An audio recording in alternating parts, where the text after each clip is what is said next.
Everyone, Black High Priestess. So yesterday I went live on Facebook, and I said some things that I really wanted to get on YouTube. It was kind of spontaneous. So once again, I'm just gonna go live and continue with the series that I'm gonna be doing. I'm not gonna only focus on the hatred of Black women, particularly in America, but it's being globalized. But I will be doing a series and focusing on the problems and more so the solutions that I have to offer and that I recommend for being a Black woman in America, or if you're not a dark-skinned Black woman in America, things that you can do to help rebalance what Black women go through, and help you understand and maybe look at some of the ways that you treat Black women, that you interact to a dark-skinned woman with kinky hair, or to some of the mentality that you may have toward women who are dark-skinned. If you if you come from a place where it is not many dark-skinned people, if you come from a environment where it's predominantly white, this is to help people who don't understand what Black Americans go through and don't understand the Black female experience, me sharing my personal experiences. So today I want to give you some health tips that I use to overcome. I didn't want to use psychological because everything about your psyche isn't logical. So I just wanted to talk about the psyche, because the Black woman's psyche is not something that is understood. Modern science to this day does not understand the energy of a black hole, or black matter, I should say, because again, a black hole represents gravity, and the black matter in space is still a mystery. And that is directly related to the mystery of the Black woman, and that mysterious power that is feared, not only by conquering races, through slavery and interacting with foreign,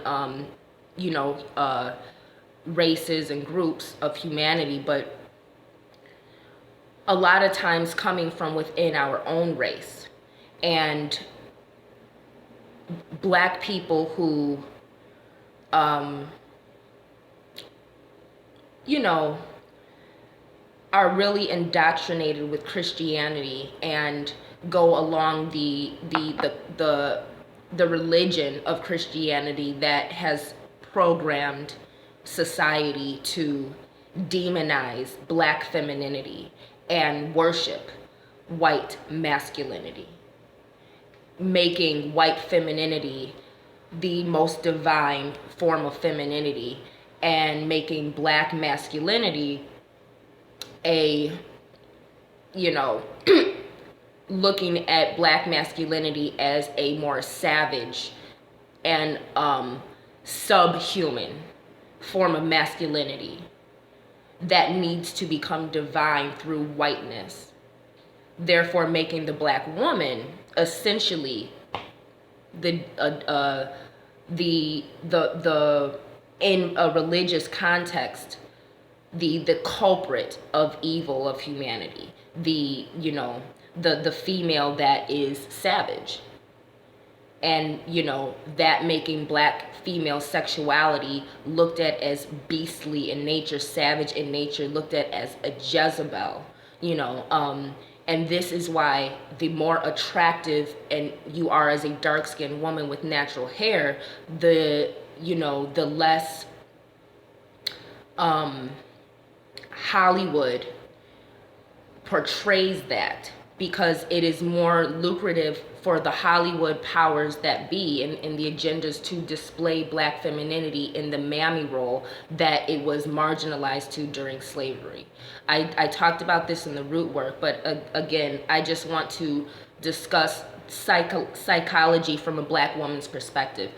When I was diagnosed with major depression, when I went in the hospital, this was over a decade ago, but it was in my early 20s.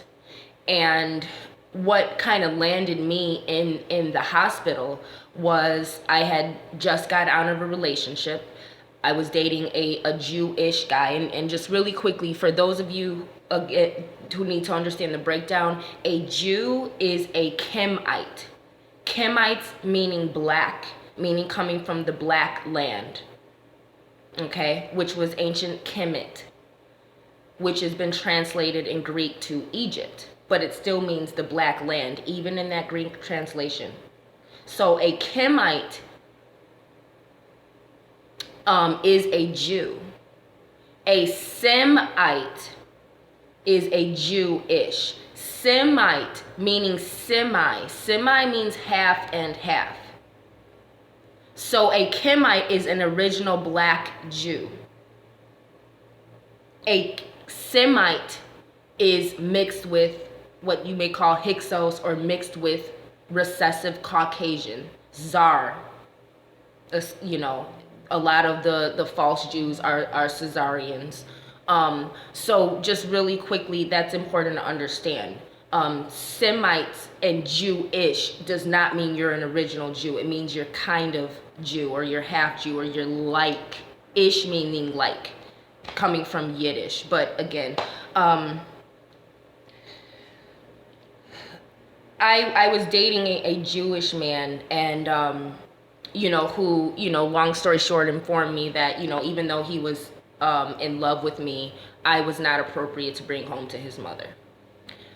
At the same time, I was working at Hollister as a model sales associate, and I had dealt with a lot of racism then, some look policies. I had to, I had to debate about my hair, which, I won the debate, but some other black women didn't. They had to change their hairstyle, or they got taken off of the schedule because of their hair. And I let the managers, the Caucasian managers, know that if your look policy is for a black woman to have natural hair, I told them that I'm actually the only woman of African descent who has natural African hair.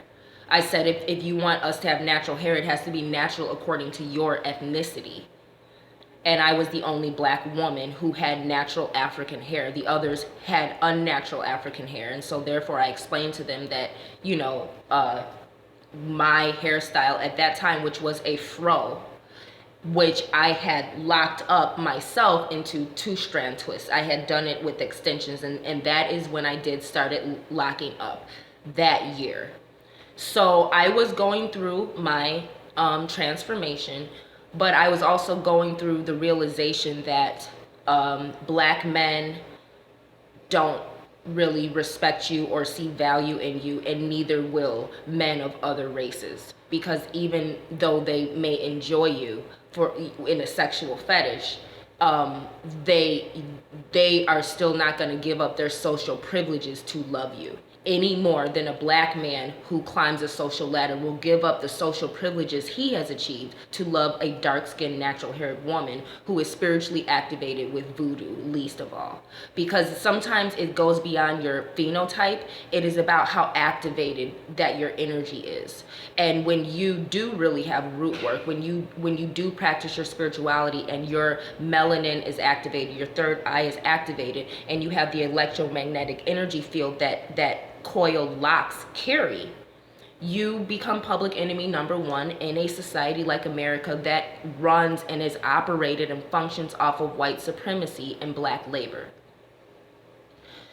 So when I was diagnosed with major depression, I did not want to do medication. Again, I was raised holistically. My mom used homeopathic remedies that I'm going to talk about as solutions. And they put me on Lexapro and Trazodone, I think, for sleeping, and then there was another one with an S for sleeping pills. So again, my health tip for black women who are experiencing depression. Oh, and also really quickly, after the hospital, I sought out holistic therapy, and they sent me to a more holistic therapist who was known to prescribe more holistic remedies instead of medication. But after my second visit to her, I realized that she couldn't help me, because after I told her my experiences, she looked at me in awe. And she was looking at me as if I needed to give her a session, because this older white woman had nothing to offer me as a black female 2 generations younger than her, who had gone through things that she had never went through, pushing 50 or 60. White women tend to look a lot older than they are, so she looked 60, but she could have been only in her 40s. I don't know. But I do know that she had nothing to offer me once I had told her my experiences. And when I realized that this professional white woman who is making money and does not have the skills to actually help people, I realized that your life is going to be not having any help, only being a slave, only being mistreated, never having a man love you truly, always being an overachiever and never getting your worth. Always being in situations where you have to answer to white women who are going to look down on you or abuse you or mistreat you or take you off of the schedule the moment you speak up for racism. Always being in situations where the only options in men you have are racist white men who will use you for sex, or underdeveloped black men who will just use you for sex. That all settled in. And when I got out of the hospital and realized that there was no therapy available for me, the only choice I had was to become Black High Priestess. So a lot of black women don't really know what healing yourself looks like. And I'm going to show you. I do show you all. But I'm going to give you some of the health tips that helped me naturally when I didn't have other witches to hang around with, when I didn't have a lover to relieve me of the stress every night and to help me get a better night's rest, when I didn't have positive sexual memories and positive romantic memories to keep me going and give me hope, when I didn't have parents who understood and were sympathetic to it, but they were just bank accounts that I had to go to every time I needed money, and every time I went to ask for money, I felt this smaller and this smaller and this smaller and this smaller. Especially if you have an abusive father like I did. Dealing with all those things and not having any outlet, if you don't go crazy and turn to drugs and prostitution. One thing with me, medical marijuana has always helped me. So that is something I will recommend for black women. I don't recommend medical marijuana if that is not something that you are naturally inclined to do. Peace, Aslam. I recommend it for women who have access to it, who can afford it in their budget, and are in a lifestyle or occupation where that's not going to directly interfere with your livelihood. But for those of you who, may not be smokers or may not have access to medical marijuana, what I use is Valor. I do use, got a bit of a glare there, but let me pull it back if y'all can see.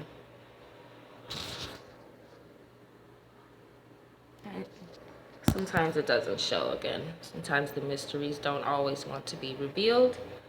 But this is Valor oil, and I do get my oils from my mom. She orders from Young Living, and she orders from Nature's Cure in terms of vitamins. So this Valor oil, again, and I'm going to show you the pressure points to apply it on. And Valor oil will give you confidence. It will give you self-esteem, and it will give you the energy to kind of get things done. It will give you motivation. When it comes to energy, I will put a citrus-based oil, namely orange or grapefruit, of these oils under my armpit in terms of instead of a deodorant, and that will give me an energy boost throughout the day, the same way coffee would, or a tea tonic would.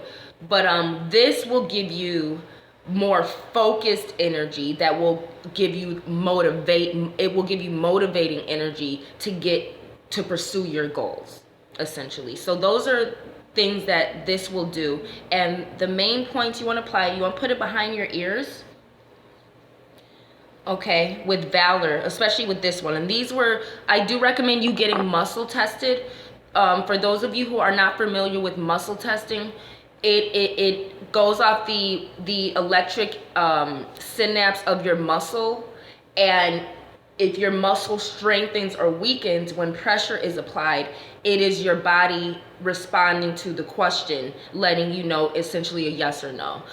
For example, I could ask my body, do I want 3 drops of Valor per day? And then some people even do muscle testing with finger, but that's a very advanced method. I would recommend doing the standard arm one and having someone press down on your arm as you resist to see how weak or strong the resistance is. And if I asked my body that, I would have someone press down, and if it was a strong hold, then the answer would be yes. But if my arm kind of went down a little bit and it was weak, then no, then you need to adjust the question until you figure out where the stronghold is. So that is how you muscle test, and that's how you diagnose yourself naturally with what dosage of a homeopathic remedy or cure or any vitamin or cure that you need. And if you want to test out how muscle testing works, take something that you know is bad for you, like a pack of cigarettes, or something with a chemical in it that's bad. Obviously you don't want to consume bleach, you know what I'm saying? But you can take something that you know is bad for your body and hold it next to your stomach.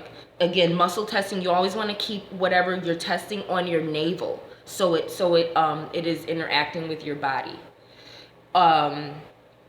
And see how it works, and then put something like water, like fresh unfluoridated water, and then see how strong the hold is. That will prove to you that muscle testing is a valid method. So the other place that you put Valor oil on is along your spine, and I'm gonna show you all real quick. So I like to start like from my butt crack and go all the way up. If you're not flexible, or you know what I'm saying, do have or if you got back problems, have someone help you. But again, you can start here, and you want to go all the way up to the base of your neck. Sometimes I'll start here, and I'll put some right here, and I will meet my fingers halfway, and I'll just go up and down, up and down. And so it's rubbing against your entire spine there, all the way up. So again, back of the neck, all the way down the spine. And the number one place you want to put these oils, I would say for anyone, is you can always put them right on your wrist. The wrist is a great place where the aromatherapy will always be accessible. And it's just a great general pressure point to use oils and aromatherapy with. So these are acupuncture kind of pressure points. The oils are very potent. These are not just like perfumed oils. These are extracts and kind of like tinctures. They're expensive. They're very potent. Please use them sparingly because you can easily overdose. This is aromatherapy. So ladies, sisters, whoever finds value in this, please be careful where you apply.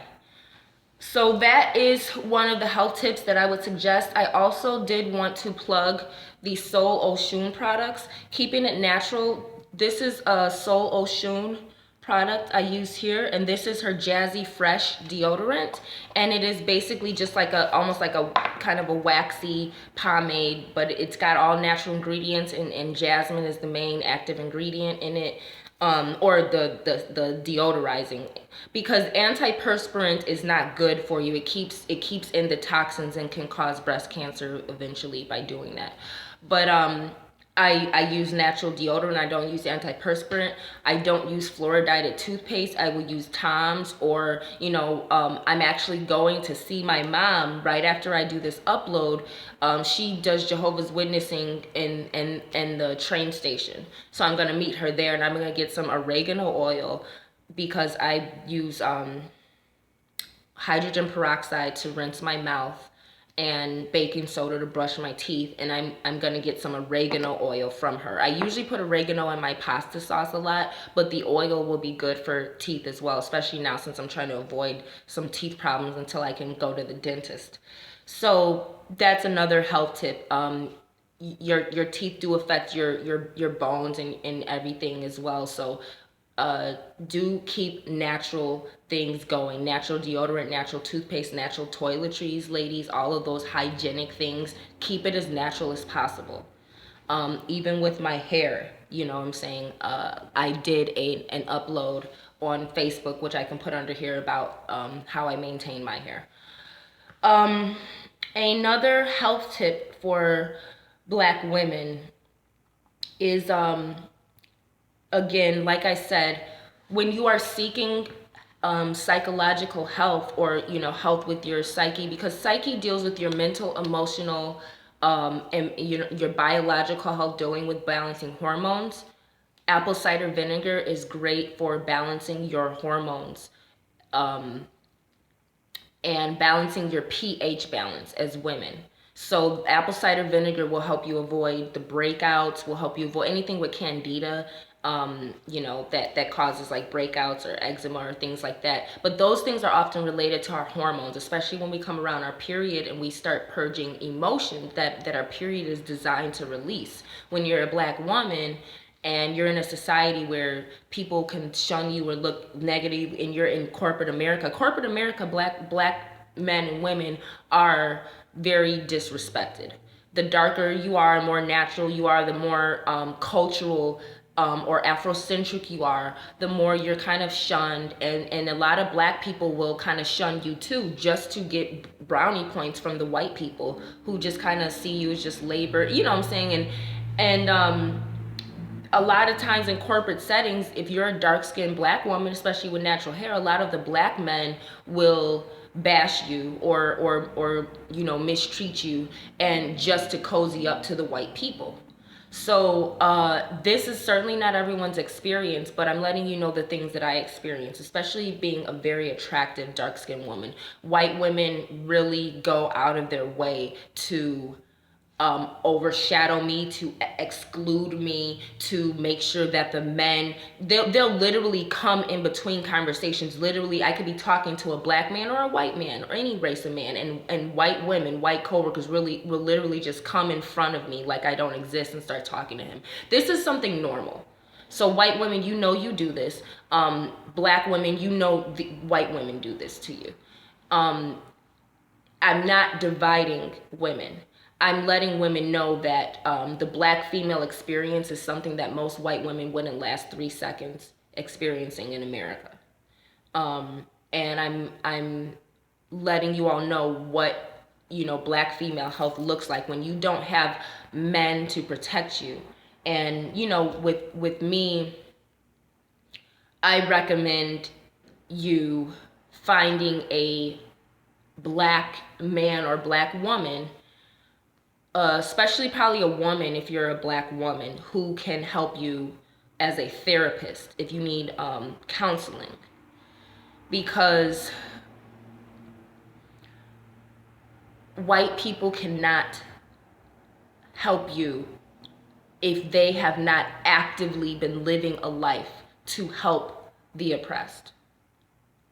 A white therapist cannot cure you of a condition that their people are causing. White people would do better talking to white America and reprimanding white America for the way that they treat Black people.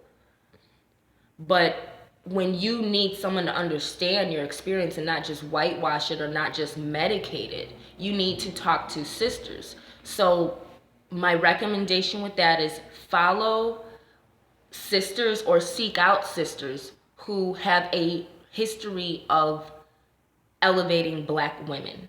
and worshiping Black goddesses. Because another thing in my experiences as Black High Priestess, I've experienced a lot of condescending disrespect from Black female leaders or Black females, and especially in social media, in positions of leadership, or commerce, I would say, that have kicked me out of their group because I was bringing in African femininity and incorporating African femininity into the circle, or into the healing, or into the product that was being sold. So a lot of Black women, they may have good counseling, but it may just come from one experience. She may not have taken on the responsibility of helping every sister. She may only be looking to help sisters who make her look good and can advance her particular popularity. But when you're about healing, you don't reject a woman who's bringing a solution that maybe you don't know how to implement, but it's going to help all of the women who are following you. There's been several times where I'm bringing voodoo solutions, root work solutions, biblical solutions that a lot of these Black women, they didn't implement in their childhood. They didn't learn.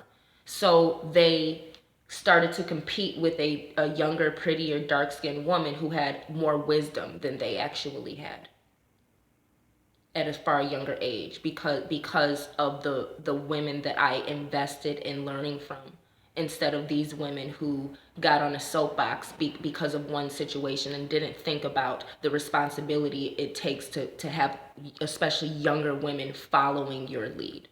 And they were leading them right into polygamy. And I would suggest women waiting, like I was raised, to wait till you're married. But again, this video is already going a little bit over than what I wanted it to go. So again, last suggestion I do have for sisters, do have an animal familiar, especially if you're a woman of power and of the craft.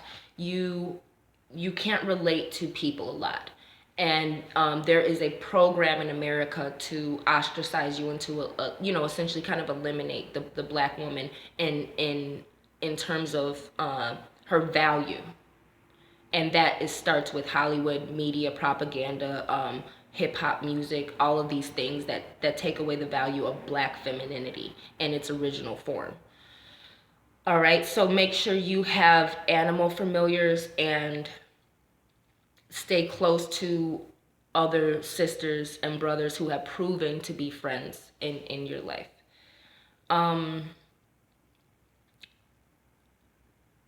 Get out in nature. These are some obvious things, but when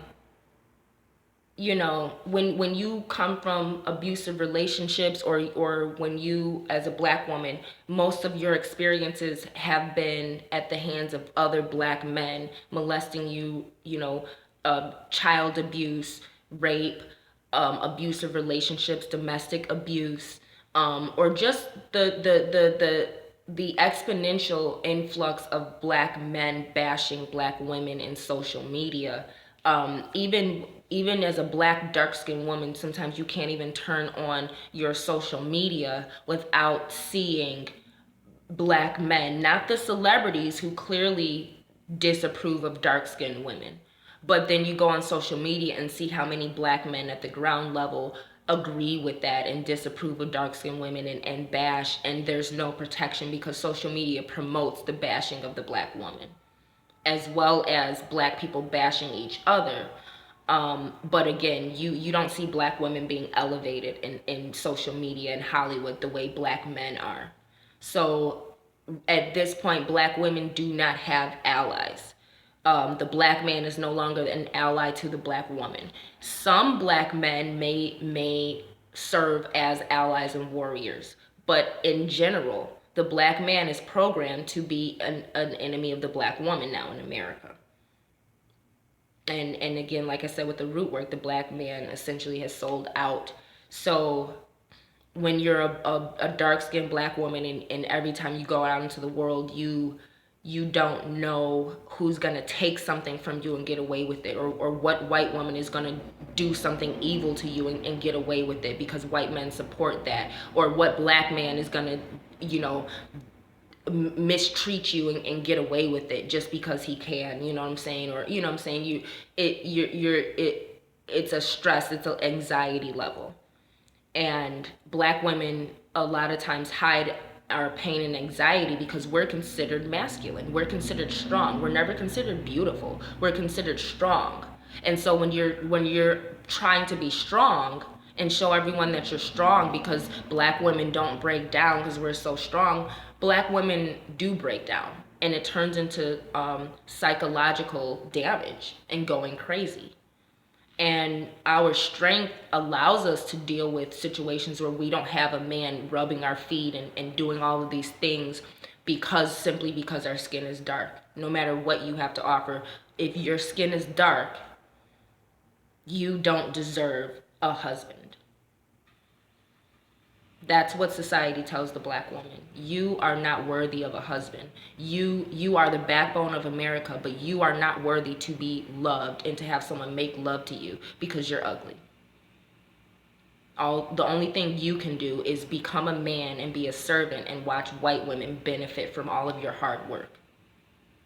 That's what it means to be a black woman in America. And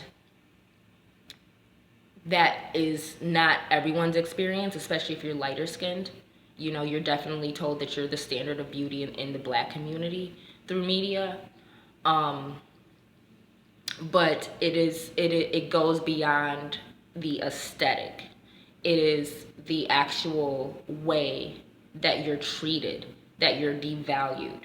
No matter how beautiful you are, you will still be devalued. So I hope that some of these health tips worked. It went a little long, so I'm probably gonna have to do a health tips part 2 when it's a little more focused. But like I said, I'm about to go. I do have my plants there as well. I will suggest having some form of nature that you can nourish as if it's yourself. And every time I water the plants and feed the plants and put them in the sunlight, that's me taking care of myself and giving all of the love and achievements and things that I have to offer to the world that rejects it, giving that to myself. And hoping not too much, because I've lost hope in a lot, but just still having some belief that I won't be alone, and I won't have to be isolated from society simply because I have a power and a beauty that is feared and unaccepted. All right, peace and love.